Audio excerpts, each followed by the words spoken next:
2 days after the HOA meeting, Elijah's phone doesn't stop buzzing. A woman named Veronica Jules reaches out. Former HOA board member. Quietly resigned a month ago. She wants to talk, off record at first. They meet at a diner on the edge of town. She wears sunglasses and keeps glancing over her shoulder. I couldn't live with it anymore, she says quietly. Marla shut down every vote to repair the elevator. Said it wasn't worth the budget.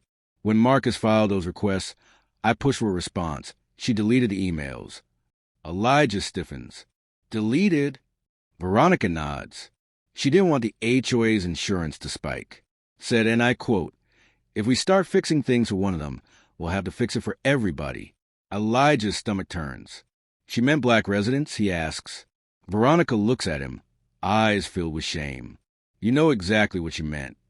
Elijah exhales through his nose, steadying the fire rising in his chest. Then she slides a flash drive across the table. These are the internal emails. I saved them, just in case. He uploads them that night, redacted names for privacy, but with timestamps and Marla's exact words. Then he adds a second video to his now exploding channel. Not just negligence, discrimination. The footage is damning. Screenshots of Marla's deleted response logs, her statements about them, a chart showing that 90% of maintenance requests from black residents were delayed or ignored, compared to just 15% for white residents. The internet erupts. Then the final blow comes.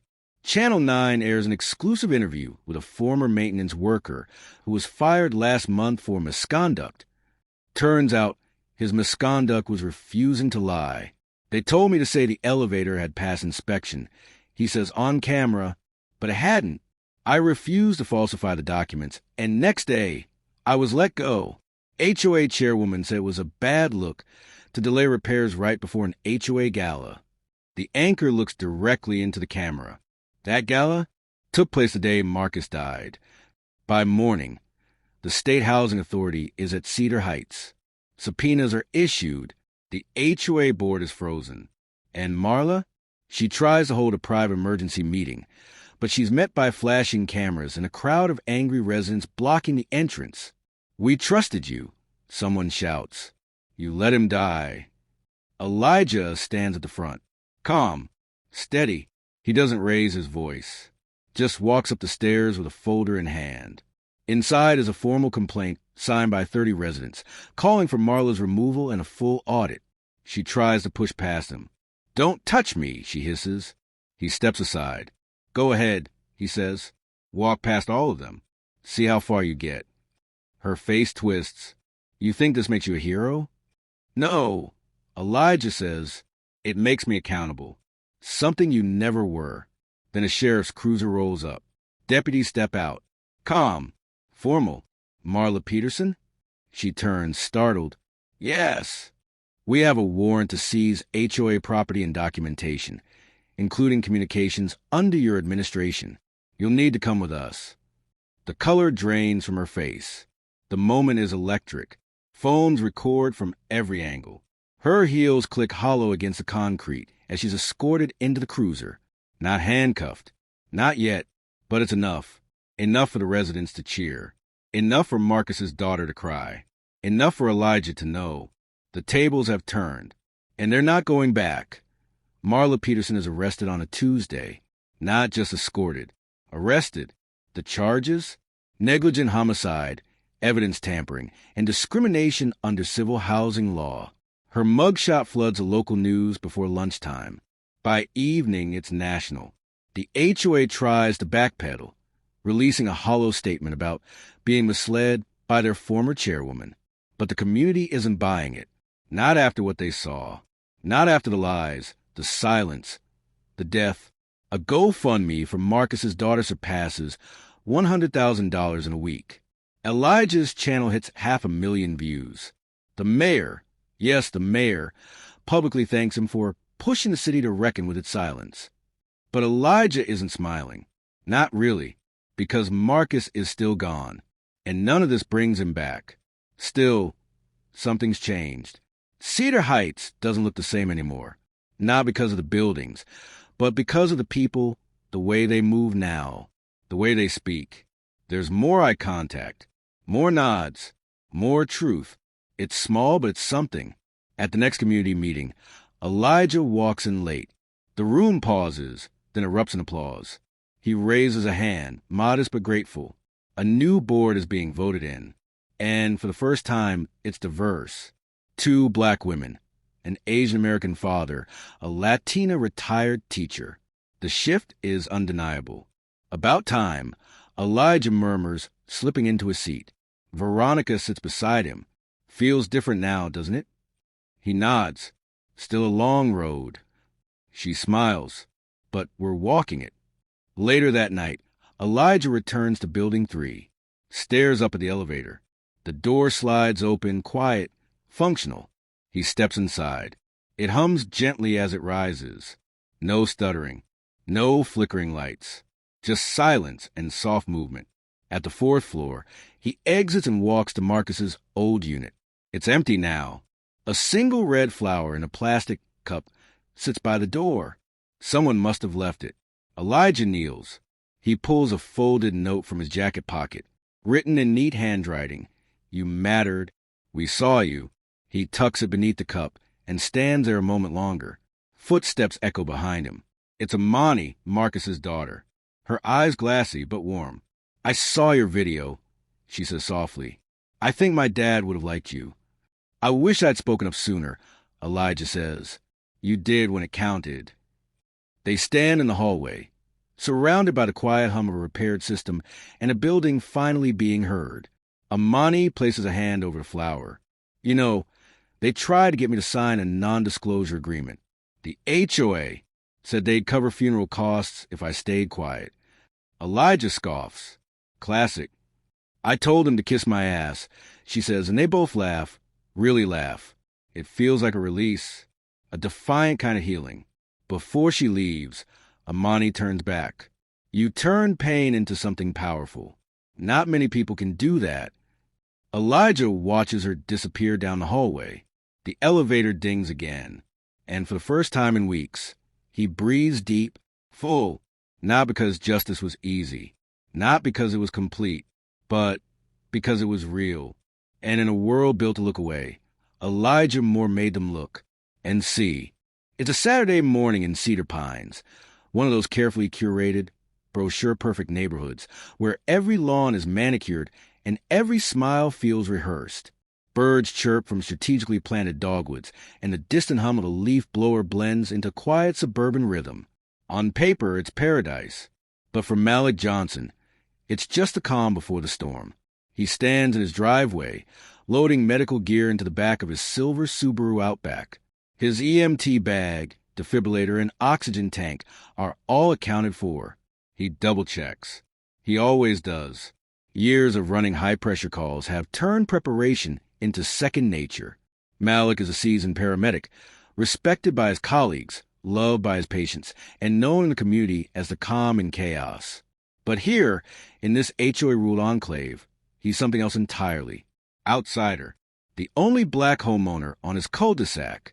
One of 3 in the entire neighborhood. He and his wife, Ayanna, moved in 3 years ago after she got promoted to lead architect at a prestigious firm in downtown Reprise. The house was their dream. High ceilings, wraparound porch, enough space for their toddler, Elijah, to run wild. But ever since move-in day, they've felt watched. First, it was the sideways glances. Then the endless reminders from the HOA, garbage bins left out an hour too long, a flower bed that didn't match the neighborhood aesthetic. Ayanna's garden flag that read Black Lives Matter suddenly vanished. Malik tried to brush it off. Keep his head down. Smile. Be polite. Don't give him a reason, his mom used to say. But that's the thing. Here, his existence is the reason. Still, today starts off peaceful. Ayanna's inside with Elijah making blueberry pancakes. The smell drifts out through the screen door. Malik smiles. He tosses his trauma shears into the bag and closes the trunk. That's when he sees her, Karen Whitmore, the self-declared queen of the HOA board, wearing a tennis skirt, a visor too tight on her pale forehead, and a face stretched into a permanent sneer. She's walking her Pomeranian, snatching glances at Malik's driveway like it personally offends her. Their eyes meet. She doesn't wave. She never does. Instead, she raises her phone and snaps a picture of his SUV. Malik frowns. Morning, he offers anyway, out of habit more than kindness. She doesn't answer, just walks on. He exhales, brushing it off, but something about her expression chills him. There's a gleam of satisfaction in her squint, like she's already planning her next move. Inside, Elijah giggles. Ayanna calls out, "Malik, syrup's warm." He turns toward the house, but that twinge in his gut lingers. He doesn't know it yet, but by the end of the day, that same visor-wearing woman will try to have him arrested in the middle of a CPR emergency. And what starts as a quiet morning will erupt into a national scandal, a lawsuit, and a reckoning the HOA never saw coming. And all begins right here. The sun creeps higher, casting sharp shadows across the sidewalk. Malik sips his coffee on the porch, watching Elijah chase bubbles across the lawn. The kids' laughter rings out, bright and careless. Ayanna leans against the doorframe, arms folded, half smiling. A quiet Saturday. For once. Until the knock. 3 sharp raps, too firm to be friendly. Malik exchanges a glance with Ayanna. She lifts an eyebrow. He sets his mug down and opens the door. It's Ken Dobson, HOA Vice President. Retired. Wears sunglasses indoors and a polo shirt with a stitch flag on the sleeve. His expression is tight. Neutral. Too neutral. Morning. Malik says, already bracing. Ken nods curtly. Hey there, Malik. Just coming by with a quick heads up. We've had some concerns raised about emergency vehicles on private property. Malik blinks. Come again? Ken gestures vaguely. You're a Subaru. The decals. The gear. Some folks think you're operating a business from your home. Malik laughs once. It's not a business. I'm a paramedic. On call sometimes. That gear's for emergencies. Ken's smile is thin. Still, it gives off a certain impression. We have guidelines, Image is important to the community. Ayanna steps forward. So you're telling my husband he can't park his own car in our driveway because it looks, what, too professional? Ken holds up his hands. No one's saying that. Just, let's keep things neighborly, okay? He walks off before either of them can respond. Malik watches him go, unease coiling in his chest. This isn't the first concern the HOA's raised. First, it was the trash can, then the grass length, then the garden flag. It's never direct, never actionable, always just a heads up, always friendly advice wrapped in veiled threats. Still, he tries to brush it off. It's noise, annoying but not new, until the call comes in. At 3:12 p.m., Malik's pager buzzes. Cardiac arrest, 2 blocks away. He grabs his bag, calls to Ayanna, and sprints to the car. Sirens aren't an option, he's off duty, but he's the closest responder. He's done this 100 times before. He's fast, efficient, life-saving. But when he turns onto Magnolia Lane, something's off. A small cluster of neighbors is already outside, watching. Whispers spread. Someone's filming. A man waves frantically by a front lawn where a woman lies motionless. Malik leaps in the car, drops to his knees, checks vitals. No pulse. He starts compressions, counts under his breath, trains his focus. That's when Karen's voice cuts through the chaos. Excuse me, you can't park there. This is private property. He doesn't even look up. Ma'am, this is a medical emergency. Please stand back. But she steps closer, phone in hand, recording. You're not authorized to perform medical procedures here. You're trespassing. He hears her say it, trespassing, like he's a criminal, not a medic trying to save a life. A cold realization clicks in his gut. This isn't about parking. This isn't about rules. This is about him. And something tells him it's only getting started. Malik's palms are slick with sweat as he powers through chest compressions. 30 down. 2 breaths. Repeat. The woman's skin is pale. Her lips already tinge blue. Every second counts. But Karen doesn't care. She paces nearby, narrating into her phone like she's hosting a live show. Unidentified man performing unauthorized medical procedures on a resident's property. I've already called security and the police. Malik grits his teeth. Step back, ma'am. I'm a licensed paramedic. She's not breathing.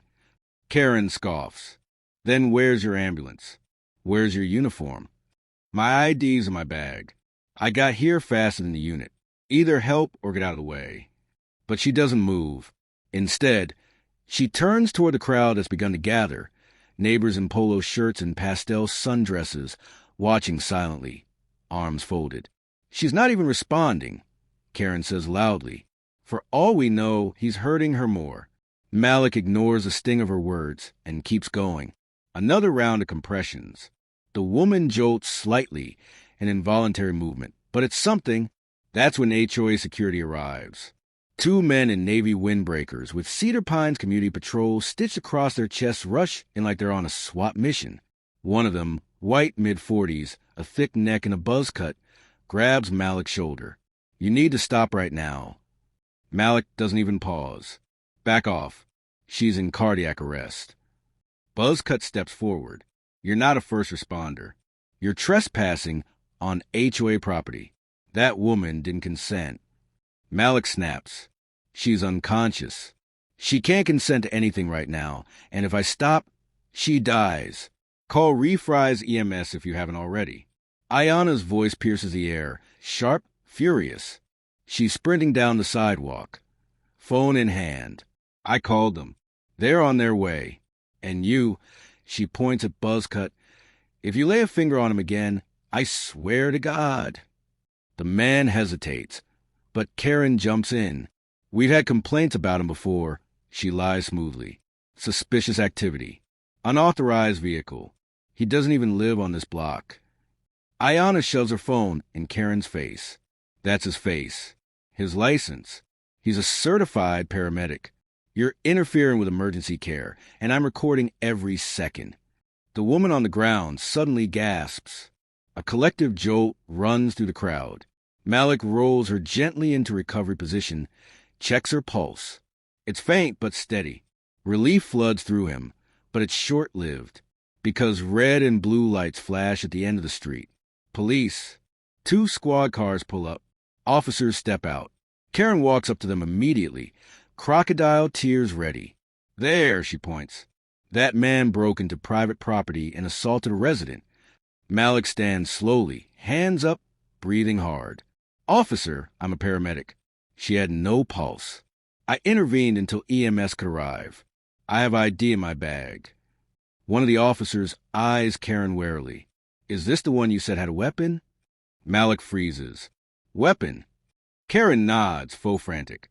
I saw it. In his car. It looked like a gun. The officer's hand hovers near his holster. Ayana pushes forward. He doesn't have a weapon. It's a trauma kit. The gun is a defibrillator. Malik slowly opens his trunk, shows him the AED. No sudden moves. He's done this dance before. Still, they handcuff him. In front of Elijah. In front of the neighbors.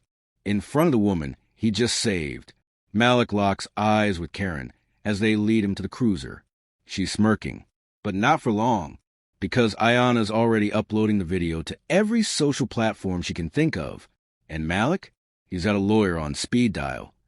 Malik sits on the precinct bench, wrists sore from the cuffs, shirt stained with sweat and grass, his jaw clenched in disbelief. The paramedic bag is still in the cruiser. His ID, his trauma gear, all ignored. No one's asked a single question about the woman he saved. Ayana barges in with fire in her eyes, dragging a furious man in a tailored suit behind her. Victor Young, civil rights attorney, longtime friend of Malik's late father, and a pit bull in a courtroom. The officer behind the glass looks up, then frowns when Victor flashes his credentials. I want Malik Reynolds released. Now, Victor says, and if I hear the words trespass or interference again without a badge and medical board review, you'll all be named in a federal lawsuit. The cop disappears without a word. 10 minutes later, Malik is walking free, uncharged, but the damage is already done. The video Ayana posted has gone viral. 400,000 views and climbing. Headlines scream, paramedic arrested mid-CPR while saving woman's life. But the HOA doesn't back down. At the emergency HOA meeting, called 2 days later in the community clubhouse, Karen stands at the podium like a queen addressing her court. She's wearing pearls and a pink blazer, face full of smug triumph. "We must maintain order," she says to the mostly white crowd. "This isn't about race. It's about safety. We can't allow unverified individuals to act independently in crisis situations. It sets a dangerous precedent." Malik steps in from the back of the room, flanked by Ayanna and Victor. The room hushes. A few heads turn. Some neighbors shift in their seats. "I'd like to respond," Malik says. Karen's smile is ice. "This meeting is for board members only." Victor steps forward. "Actually, under Section 3.7 of your own charter, all residents have the right to address the board with evidence relevant to neighborhood policy. Shall I read it aloud?" Karen flinches but steps aside. Malik walks slowly to the center, face calm, voice steady. "2 days ago, I performed CPR on a woman in cardiac arrest. She's alive today because I was the closest responder. I did my job." Karen interrupts, voice sharp. "You broke multiple HOA regulations, parked illegally, used emergency equipment without approval, trespassed." Victor lifts a folder. This is a statement from Refry's EMS confirming Malik's standing as an off-duty responder on their call list. This, he holds up another sheet, is a 911 dispatch transcript requesting assistance from any available paramedic. Malik responded within protocol. Ayanna taps her phone and plays a video. The room goes still as Karen's voice blares from the speakers. "You're trespassing." "That looks like a gun." Karen pales. Someone near the front mutters, "She lied about a gun?" Victor finishes it off. "We also have security footage from a nearby Ring camera showing Malik clearly performing CPR, without resistance, until Ms. Whitmore arrived and fabricated threats, filing a false police report, interfering in emergency medical care, attempted defamation." Karen stumbles back a step. "This is all out of context. He was aggressive." A new voice interrupts her. "Actually, Ms. Whitmore, I was there." The room turns. It's Mrs. Daniels, the woman Malik saved, walking slowly on a cane, eyes locked on Karen. "And if it weren't for him, I'd be dead. You tried to get him arrested for saving my life." Silence. Karen swallows. The smirk gone. The room no longer on her side. Victor glances around. "You want to talk lawsuits? We're filing for racial discrimination, false arrest, and emotional trauma. Damages are expected to exceed $2 million. Malik stares Karen down, voice like steel. "You picked the wrong man to frame." And now she knows it. The next morning, Karen storms into the HOA office, face blotchy with panic, red lipstick smeared from the heat of her ranting. "This is a witch hunt," she hisses to the remaining board members. He's spinning a narrative. It's all edited video and woke theatrics. But the office is eerily quiet. No one meets her eye. One board member, a retired vet named Frank, silently slides his tablet across the table. Karen leans in, and the blood drains from her face. On the screen is unreleased footage from a neighbor's backyard security camera. It shows her clearly, walking past the unconscious woman, circling Malik, pulling out her phone and whispering, "Say, he's got a weapon, they'll come faster." It's not edited. It's not out of context. It's raw, unfiltered, damning. That was never meant to go public. Karen stammers. It was a tactic, a safety precaution. Frank doesn't flinch. You weaponize the system. You use law enforcement as a threat against a black man saving someone's life. Karen waves her hands like she's erasing invisible chalk on a board. This is all being twisted. I'll call a press conference. I'll issue a clarification. Too late, because as she speaks, her phone buzzes. Over and over again, her face sinks as she sees the headline. HOA president accused of falsifying weapon report against black paramedic during emergency CPR. It's trending. The news stations are running it on a loop. Even national outlets are picking it up. Her name, her voice, her smug face caught mid-lie, now viral. Outside the HOA office, reporters swarm. Victor is there, speaking calmly into microphones. This isn't just about Malik Reynolds. This is about the epidemic of racial weaponization in emergency scenarios. Ms. Whitmore's actions didn't just endanger a first responder, they endangered a life. Karen tries to slip out the back, sunglasses low, scarf hiding her face, but she's intercepted by the sheriff himself. Sheriff Daniels, Mrs. Daniels' son. "I got your false report on my desk, Ms. Whitmore," he says, folding his arms. Claiming a weapon where there was none, impeding a paramedic in a medical emergency, and lying to a police officer? That's a felony. Karen backs away. "You can't arrest me. I'm HOA president." "You were." He nods at the deputy. She's handcuffed. Right there behind the office building, cameras catching every second. Inside, Malik watches from the edge of the crowd, arms crossed. He doesn't smile. He doesn't gloat. But there's something steady in his stance now. Something grounded. Powerful. Ayanna walks up beside him. She's getting booked? Sheriff said they're pressing charges. Civil and criminal. Victor joins them, flipping through his phone. News, outlets want interviews. Talk shows, too. The governor's office even called. Malik shakes his head, eyes still on Karen being led to patrol car. "I didn't want fame. I just wanted peace." Victor pats him on the back. Sometimes, making peace means making noise. Just then, Mrs. Daniels walks over slowly, handing Malik a small velvet box. He opens it. A tarnished gold pin, an old EMT badge from her late husband. "He would have wanted you to have this," she says, voice trembling. "You did what no one else could." Malik swallows hard, the weight of everything settling in. Karen's world? Collapsing in real time. His?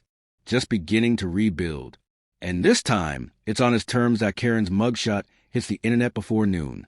Eyes puffed, lipstick faded, expression blank. It's plastered across every major outlet with headlines like HOA president arrested for targeting black paramedic during medical emergency and weaponizing 9/11. The cost of a lie. The court arraigns her on 3 charges: filing a false police report, obstruction of emergency services, and reckless endangerment. She pleads not guilty, but no one believes her anymore. Her name becomes a symbol of everything wrong with weaponized entitlement. The community she lorded over turns its back. She's forced to resign from the HOA. Her real estate license gets suspended. Sponsors pull out of her charity events. Her suburban empire crumbles, brick by bitter brick. But Malik rises. The civil suit Victor files gains massive traction. Depositions pile up from other residents. Stories of Karen threatening fines for small garden flags, targeting teens for loitering, harassing black and brown homeowners with baseless citations. It's a pattern, and now it's public record. By spring, the HOA is ordered to pay $2.3 million in damages. Karen personally owes $700,000 for defamation, false reporting, and emotional distress. She tries to claim bankruptcy, tries to vanish, but the world won't forget. Meanwhile, Malik finally returns to work. His station holds a ceremony, a quiet, heartfelt one. No media, just family, co-workers, and Ayanna at his side. Captain Johnson pins a commendation to his chest. For courage under pressure and unwavering service, even in the face of injustice. But it's what happens next that hits hardest. A town hall meeting. Same clubhouse. Same folding chairs. Different air. Mrs. Daniels takes the mic. "Some of us watched it happen and stayed quiet. Some of us judged him before we knew his name. That ends today." Others stand too. Frank, the board member. A Latina mom who once feared speaking up. A teenage boy Malik once helped after a bike crash. One by one, neighbors admit what they saw, what they ignored. Bias, fear, silence. Now, they speak truth. Malik doesn't ask for their applause. He doesn't need their validation. But when they give it, it feels real. "I didn't want to be a story," he says. "But maybe we need stories like this to remind people respect is earned, but dignity shouldn't be." He looks out over the crowd. This neighborhood, once divided by manicured lawns and whispered rules, finally sees a man who stood in their shadows, clearly. And then, one last moment. A knock at his door late one afternoon. Ayana's there, holding a clipboard and a fresh proposal. Community Response Initiative, she says. Local residents trained in first aid and de-escalation. You'd lead it, educate, empower. Prevent the next Karen before she ever gets a chance. Malik grins. Thought you were a data nerd, not a rebel. I'm both, she winks. And so are you. He signs a paper. Outside, the wind stirs the trees. Kids ride bikes down the sidewalk where weeks ago, fear ruled. Now laughter fills the air. People wave, not out of politeness, but respect. Justice wasn't just served in a courtroom. It took root in hearts, in neighbors, in change. And Malik? He walks forward, not as a victim, not even just as a hero, but as a man who faced hate and turned it into something that could never be fenced in. Peace, on his own terms. At last,